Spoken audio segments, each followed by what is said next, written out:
Good morning, Cavalier Nation. I'm Cheyenne. And I'm Madison, and this is Cavalier Connections, the podcast that highlights the good thing in people in our school division. This week, our guest is Miss Crawford. Thank you, Miss Crawford, for joining us today. Welcome to our Cavalier Connections. Thank you for having me. Today, we are recognizing all that is new at Caroline Public Schools this year, and today, specifically, what is new at Caroline High School for the 25-26 school year. You are someone who is new at CHS this year. Welcome to CHS. Can you tell us a little bit about yourself, like what you were doing before you came here, and how long have you been teaching? So, before I came here, I was actually teaching in Florida for a few years, but I'm originally from like the Spotsylvania County area. My mom grew up there, so I moved back home. I have been teaching for this is my 10th year, I believe. So 10 years teaching. Yeah, I used to live actually over in Spotsy before I came here too. Like I went over to Spotsy Middle, but I left during like 7th grade. I actually graduated from Spotsy Middle. I taught at Spotsy Middle, and then my daughter went to Spotsy Middle. It's definitely one of those like you bring it around, feel officially old moments. So What would you say inspired you to become a Spanish teacher? honestly, teaching wasn't the main goal, but I started taking Spanish in middle school, and my first teacher was amazing. She made it interesting. She made it fun. So I continued my education throughout college, like taking Spanish. And then I got bored one summer, and I did a substitute teaching gig and realized that I enjoyed it, and I was pretty good at it. So I kind of did a career change from the medical field and went to school for teaching. Teaching is a challenging job, and we know that students aren't always the most cooperative. How do you capture like your students' attention during class, especially when they get frustrated with trying to learn the language? Honestly, I kind of put myself in you guys' shoes.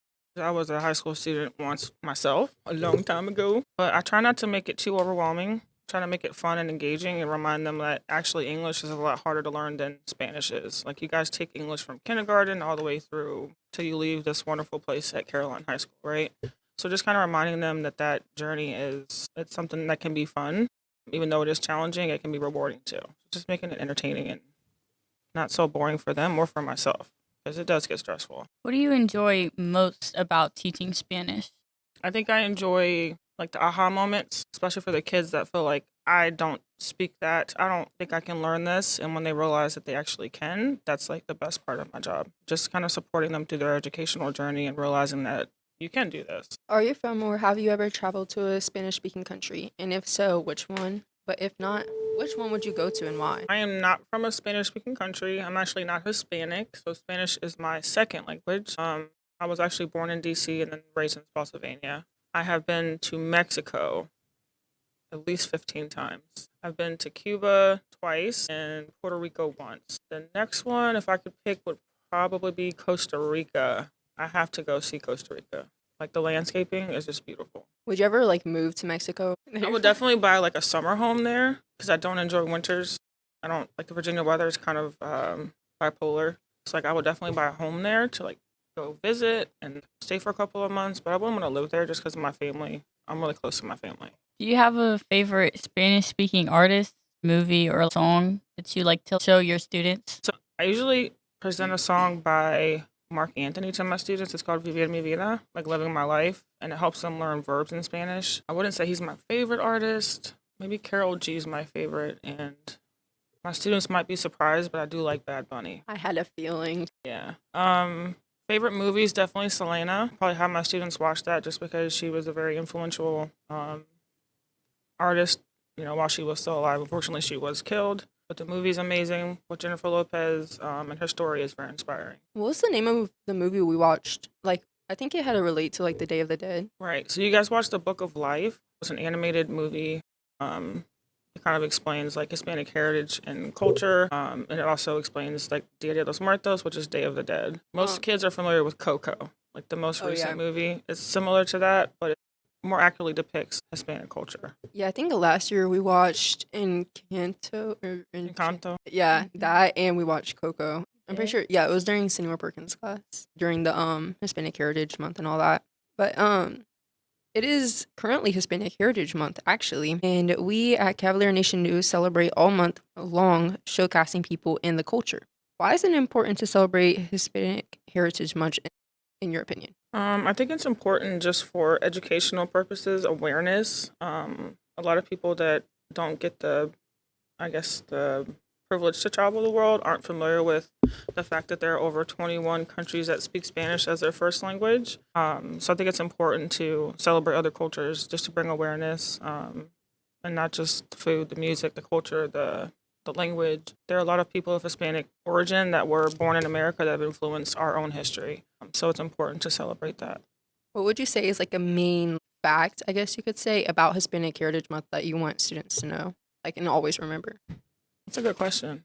I could write you a book about it, but I would say the most important thing is that people of Hispanic heritage don't always look like what you see on the movies. So there are people that have Spanish as their first language or have, Hispanic heritage in their family, and they have blonde hair, blue eyes. There are people who are darker than me that are Hispanic. Just being aware that some of those stereotypes don't necessarily apply to Hispanic culture. Speaking of Hispanic culture, what's your favorite like food or like Arepas. They are originally from like Venezuela, so like South America. It's like a taco on steroids. Sorry. That's the best way I can put it. It's like the tortilla is made from scratch out of like cornstarch, and then it's like topped with like meat, cheese. It's amazing. And you can put whatever you want. Kind of like when you go to a taco bar, you can kind of pick and choose what toppings you want. Arepas are definitely my favorite. Do they sell those at Taco Bell? They do not. Well- Perhaps I can get Chef one day to coordinate, and we Yes. can try to get you guys up on. We did this whole movie thing, and everyone brought a dish in from like whatever you research if you can make it at home, and we definitely ate down on that food. Yeah, we definitely incorporate food a lot. So comida. So whenever we do like activities in class, or we celebrate like Hispanic Heritage Month or Dia de los Muertos or Cinco de Mayo, food is always incorporated. Comida. So if we can get the students to participate, that's great. I'm in. not every Cavalier takes Spanish, yet it's a language that like would be very useful for everyone, like every student to be able to communicate with their peers in their community. What's your favorite Spanish word or phrase, and can you teach it to us? I'm going to teach you guys a basic phrase first. Cheyenne's going to help with this, just so that you can communicate on a basic level with someone. You'd be surprised that you can just say hello to someone in Spanish, and hello is a global greeting, right? But you can say buenos dias, which is like good day to you or good morning. Sí, como buenos dias. Bien. You can't put me on the spot like this. I won't put you on the spot. But my favorite word, ironically, is popcorn in Spanish. What is it? A lot of words sound better in Spanish, and popcorn is one of them. Popcorn. Wait, what were the two words you told us at the beginning of the year that you get mixed Ooh, up? Cheyenne, you stink for that. We'll come back to that one. So the word for popcorn, palomitas. Palomitas. Perfecto. It sounds better in Spanish. And what Cheyenne's referring to, so there's two words in Spanish that I get mixed up a lot. It's the word for pregnant and the word for drunk. So embarazo Really? y embarazada. I don't know why, but I get them mixed up a lot. Thank you, Cheyenne. She remembers that, but not that buenos dias. Buenos dias. Bien. Next. Anyway, hold on. What would we say if we wanted to cheer on a sports team? So for homecoming, I know you guys played JM. Apparently that's your big rival, right? And the slogan was what? Swat the jackets. So I can teach you how to say swat them. You ready? Yeah. I'm ready. Pegalos with a P. I'll say it slower. Pegalos. Pegalos. Pegalos. Pegalos. Pegalos. Them. Pegalos. Or if you're playing any team, any other rival or just competitor, you can just say, let's go Cavaliers. Vamos Cavaliers. Any student or teacher that will admit that no 2 days in school were the same. What's a funny or memorable moment you've had like while teaching? I'm going to use Caroline High School as an example. Like, I make it a point to learn all my students' names. I usually give myself like a 30-day timeline. I have a lot of twins this year, and there's a particular set of twins who refuse to acknowledge if I'm able to distinguish them correctly. So I know one day I was teaching and I said, X student's name, I won't say their name. And they both looked at me and I'm like, so it's almost like they're having fun with it now where they're purposefully not identifying themselves. So I have to pay attention to where they're sitting. Just learning my students and their quirks, and then realizing when they're kidding or when they're playing with me or if they're joking. Because I do joke a lot with you guys, so. Yeah, I would have to say like something I do need to work on, especially with teachers, is because growing up, like I've always been joking around, no hard feelings kind of thing.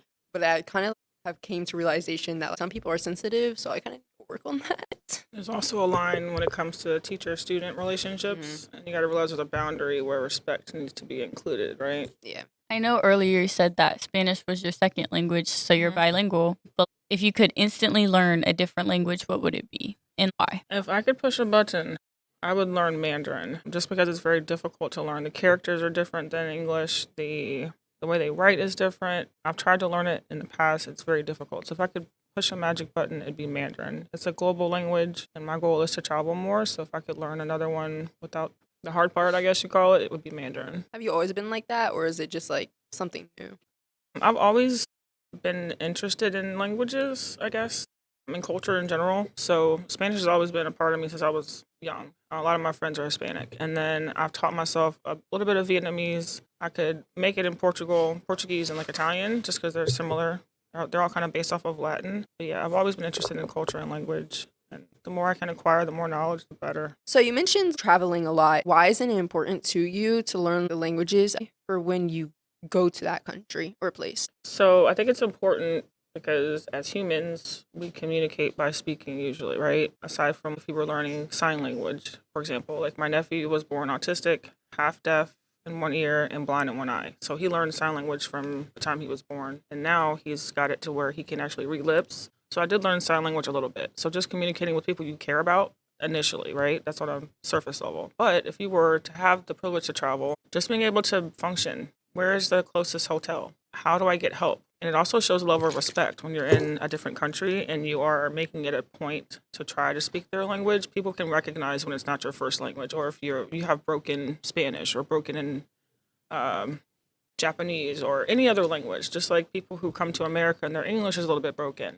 but they're trying, right? English is very hard to learn. So learning a different language makes it important. Surface level, just to communicate with people you care about. And then if you were to travel the world, just being able to move around safely and go to places that you want to go, access things. It's important to be able to communicate on that level with people because it's like the first step, you know? You meet somebody, you got to greet them first, right? Hey, how are you? My name is Cheyenne. How are you doing today? Where's the closest bathroom? Where's the McDonald's, right? Anything like that, it's important. Just on a surface level as humans, being able to communicate with others, and if that means learning someone else's language and I'm able to do that, then I'm happy. I would love to do that.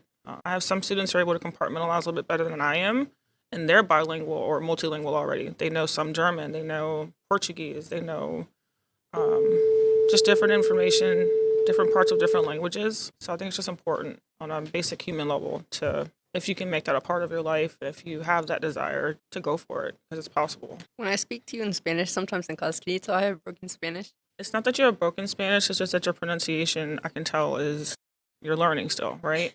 But if you were to try to put a whole sentence together and it wasn't words that we practice in class, then I could tell, like, hey, you know. But somebody that you were speaking to, if Spanish is their first language, they honestly would be honored and, like, happy that you're trying to speak to them in their language. And they might actually help you and say, hey, you know, maybe try to say it a little bit less like Caroline County. More like, this is how you say this, you know? Like, buenos dias versus, you know, just the twang. I just thought about the time when we were saying 6-7 in class and you made us say it in Spanish and I said 6 wrong. Right. So the current thing right now is the 6-7, and no one can explain to me what it means because it has no meaning. It serves no purpose. Yeah. So if you're going to say it in my classroom, at least say it in Spanish, right? Yes. Are we saying 6 correctly? Are we saying 7 correctly? But I did know what you were trying to say, right?